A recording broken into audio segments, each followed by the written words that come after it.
নমস্কার, আমার নাম সোহম সেন।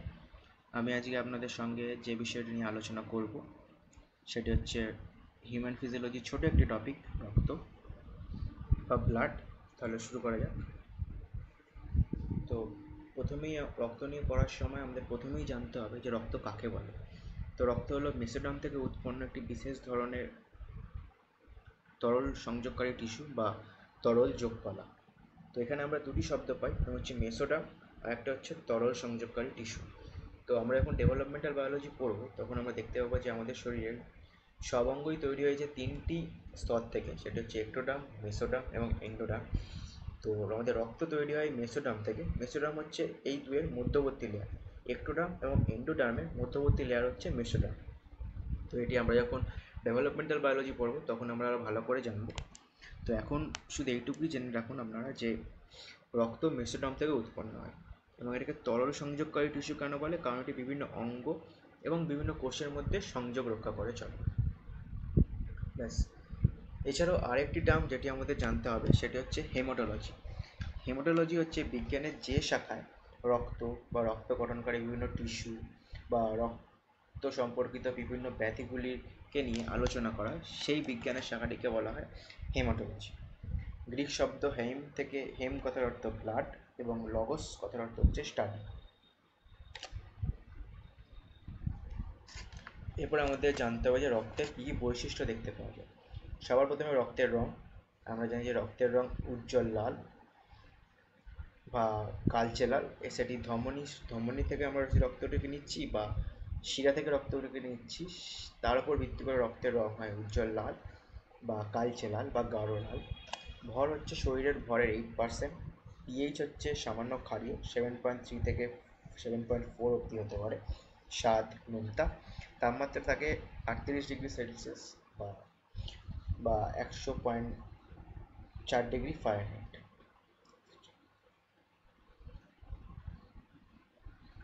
এরপর হচ্ছে সান্দ্রতা। জলের চেয়ে 3 থেকে 4 গুণ বেশি সান্দ্র। সান্দ্রতা কথার অর্থ হচ্ছে যে কোনো তরল বা কোনো তরলের অভ্যন্তর যে অণুগুলো ঘর্ষণের ফলে যখন সেই তরলটিকে সামনের দিকে গড়িয়ে যেতে বাধা দেয়, সেইটিকে বলা হয় সেই পদার্থের সান্দ্রতা। অর্থাৎ কোনো তরলের মধ্যে অবস্থিত অণুগুলি যখন সেই তরলটিকে এগোতে বাধা দেয়, সেটি অবশ্যই ঘর্ষণের ফলে, তো সেটিকে বলা হয় সান্দ্রতা।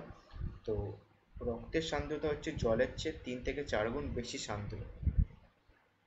আয়তন। আমাদের একজন প্রাপ্তবয়স্ক মানুষের দেহে রক্তের পরিমাণ হচ্ছে 5 থেকে 6 লিটার। আমরা তারপরের স্লাইডে আসি। এখানে হচ্ছে রক্তের গঠন। রক্তকে যদি আমরা সেন্ট্রিফিউজ করি তো আমাদের রক্তের বিভিন্ন উপাদানগুলোকে আমরা আলাদা হয়ে যেতে দেখব। তো রক্তের প্রধান উপাদান হচ্ছে প্লাজমা, এবং এছাড়াও রক্তের মধ্যে লোহিত রক্তকণিকা, শ্বেত রক্তকণিকা এবং অনুচক্রিকা লক্ষ্য করা যায়। এগুলো হচ্ছে রক্তের কোষীয় উপাদান। লোহিত রক্তকণিকা, শ্বেত রক্তকণিকা, অনুচক্রিকাকে একত্রে আমরা বলবো কোষীয় উপাদান, এবং প্লাজমা হচ্ছে আলাদা। তো আমরা পরের স্লাইড থেকে সেটি আমরা আবার ভালো করে বুঝতে পারবো। এই যে রক্তের 55%ই হচ্ছে প্লাজমা এবং 45% হচ্ছে কোষীয় উপাদান। এই কোষীয় উপাদানগুলির মধ্যে আমরা পড়ছে লোহিত রক্তকণিকা, শ্বেত রক্তকণিকা এবং অনুচক্রিকা। তো প্লাজমা সম্পর্কে এবার আমরা জানবো। তো প্লাজমা হলো রক্তের একটি ফ্যাকাশে হলুদ রঙের তরল উপাদান।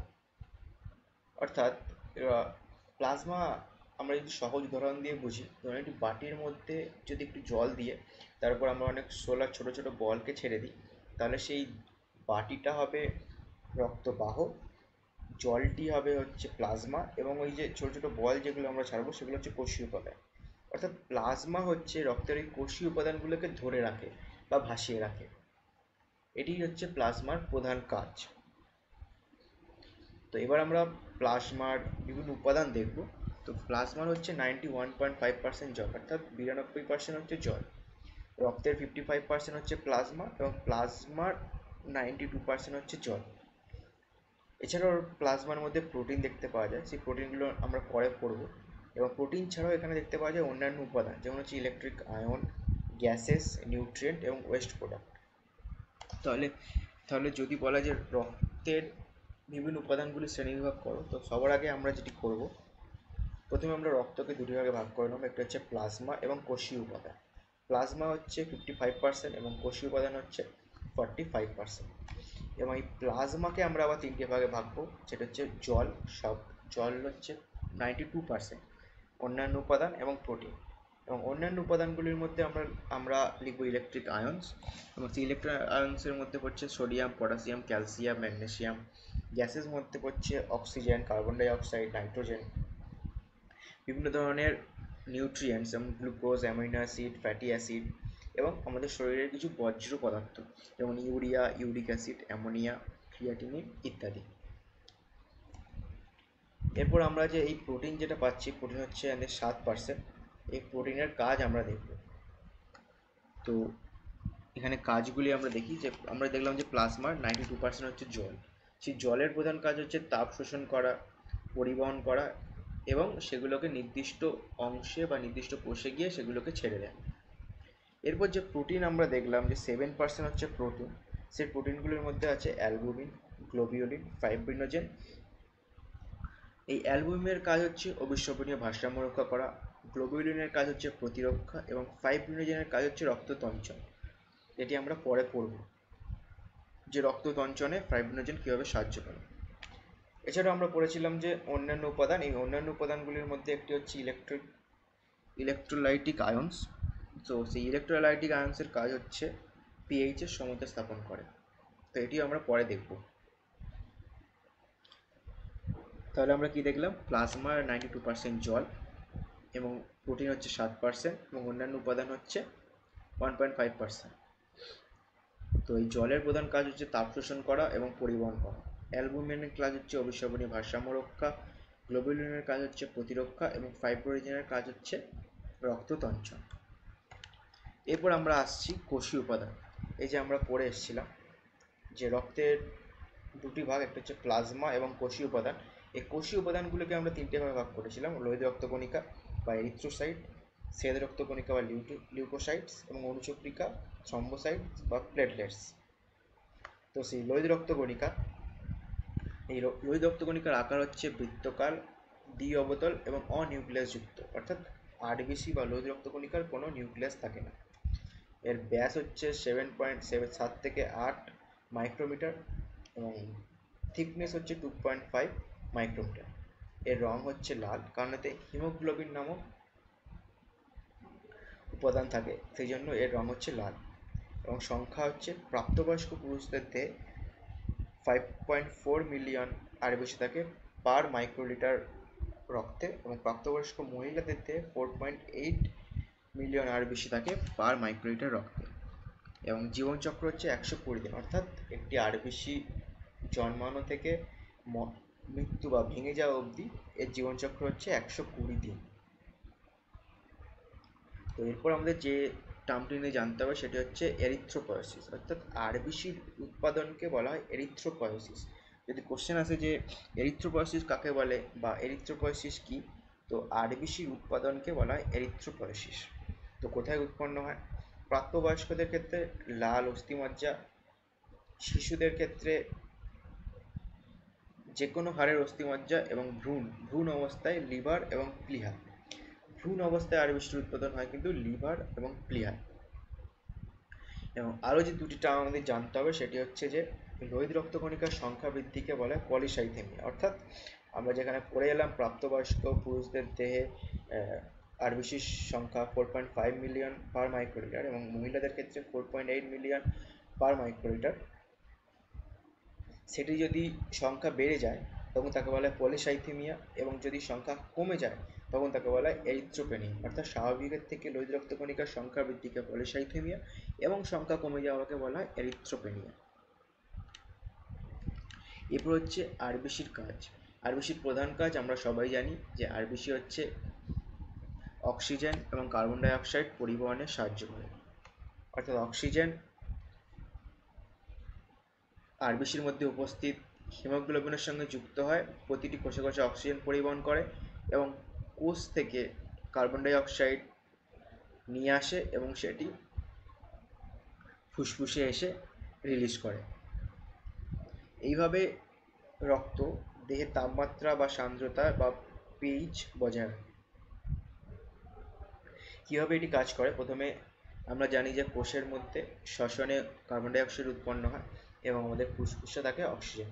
তো আমাদের রক্তের মাধ্যমে আরবিসি প্রথমে ফুসফুসে যায় এবং সেই ফুসফুসের অক্সিজেনগুলি আরবিসির মধ্যে অবস্থিত হিমোগ্লোবিনের সঙ্গে যুক্ত হয়, অক্সি হিমোগ্লোবিনের তৈরি করে। সেই অক্সি হিমোগ্লোবিন রূপে সেটি বিভিন্ন কোষে যায় এবং সেখানে যেহেতু কোষের মধ্যে যেহেতু কার্বন ডাই অক্সাইড উৎপাদিত হয়ে বসে আছে, অর্থাৎ সেখানে কার্বন ডাই অক্সাইডের পরিমাণ বা ঘনত্ব অনেক বেশি, তাই সেখান থেকে তারা অক্সিজেনকে ত্যাগ করে এবং কার্বন ডাই অক্সাইড গ্রহণ করে, আবার সেটি ফুসফুসে ফিরে আসে এবং এই ফুসফুসে যেহেতু অক্সিজেনের মাত্রা বেশি বা অক্সিজেনের ঘনত্ব বেশি, তাই জন্য সেখানে সে কার্বন ডাই অক্সাইড ত্যাগ করে অক্সিজেন গ্রহণ করে। অর্থাৎ এটি সম্পূর্ণটাই কোন গ্যাসের আধিক্য কোন জায়গায় বেশি তার উপর নির্ভর করে।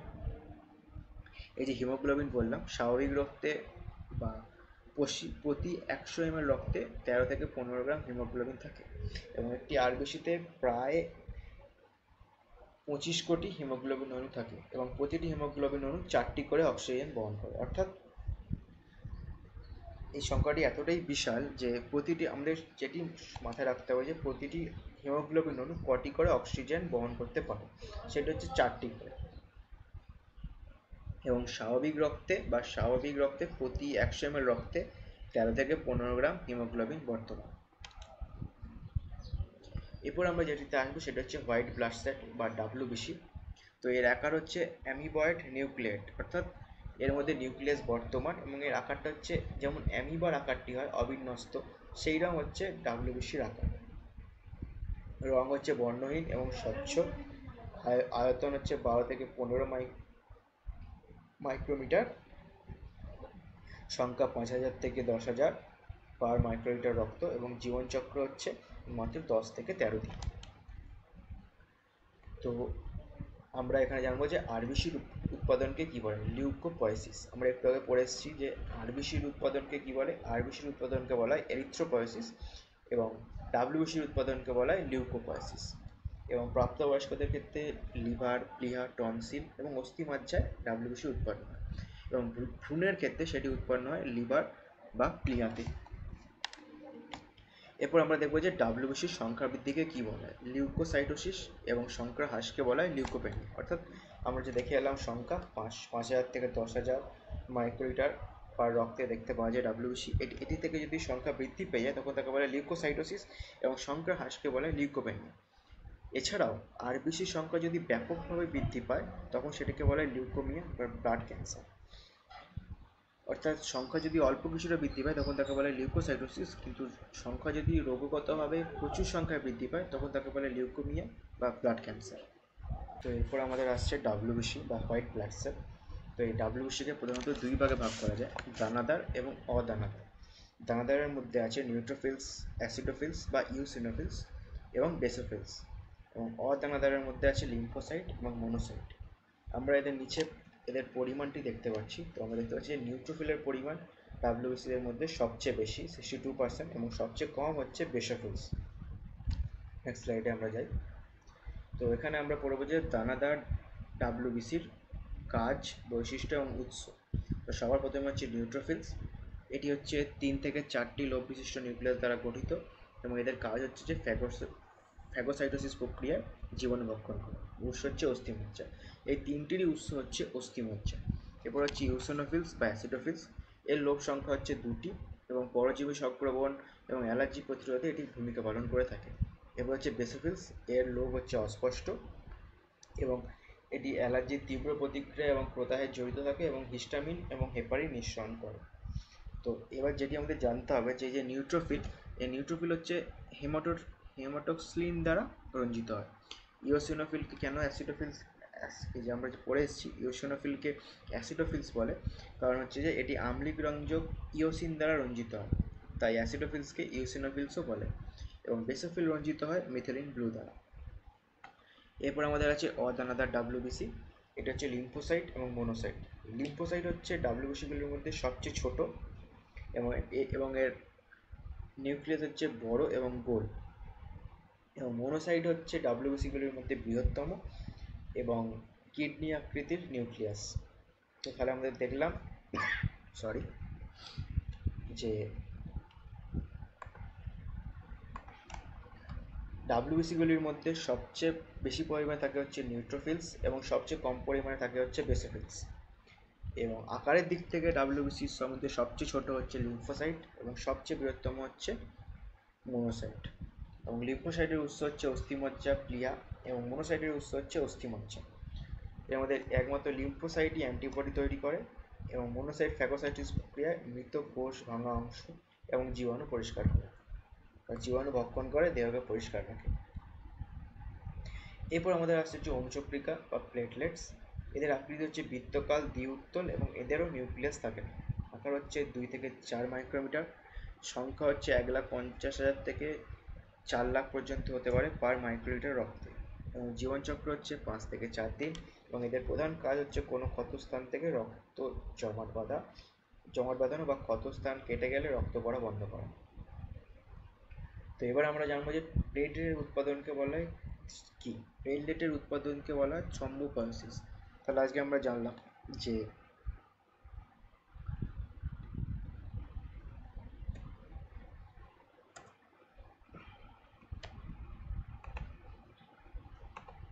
ডাব্লিউবিসির উৎপাদনকে বলা হয় লিউকোপয়োসিস এবং আরবিসির উৎপাদনকে বলা হয় এরিথ্রোপয়োসিস। অর্থাৎ আরবিসির উৎপাদনকে বলা হয় এরিথ্রোপয়োসিস, ডাব্লিউবিসির উৎপাদনকে বলা হয় লিউকোপয়োসিস এবং প্লেটলেট বা অনুচক্রিকার উৎপাদনকে বলা হয় থ্রম্বোপয়োসিস। এবং এর মধ্যে আরেকটি জানতে হবে যে প্লেটলেটের সংখ্যা বৃদ্ধিকে বলা হয় থ্রম্বোসাইটোসিস এবং প্লেটলেটের সংখ্যার হ্রাসকে বলা হয় থ্রম্বোসাইটোপেনিয়া।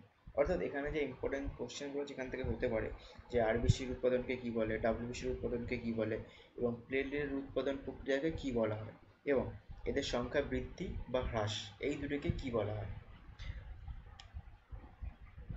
এরপর হচ্ছে রক্ত জমাট বাঁধা। হচ্ছে অনুচক্রিকার প্রধান কাজ হচ্ছে রক্ত জমাট বাঁধানো এবং সেই কাকে বলে যে রক্ত জমাট বাঁধানোর এমন একটি প্রক্রিয়া যেখানে রক্ত বের হওয়ার কয়েক মিনিট পরেই রক্ত তরলতা হারায় এবং জেলির মতো পদার্থে পরিণত হয় এবং সেই ক্ষতস্থানটি আস্তে আস্তে মেরামতের দিকে এগিয়ে যায়। তো এই রক্ত জমাট বাঁধার প্রক্রিয়াটি আমরা পরের দিন আলোচনা করব। তো আজকের জন্য ধন্যবাদ।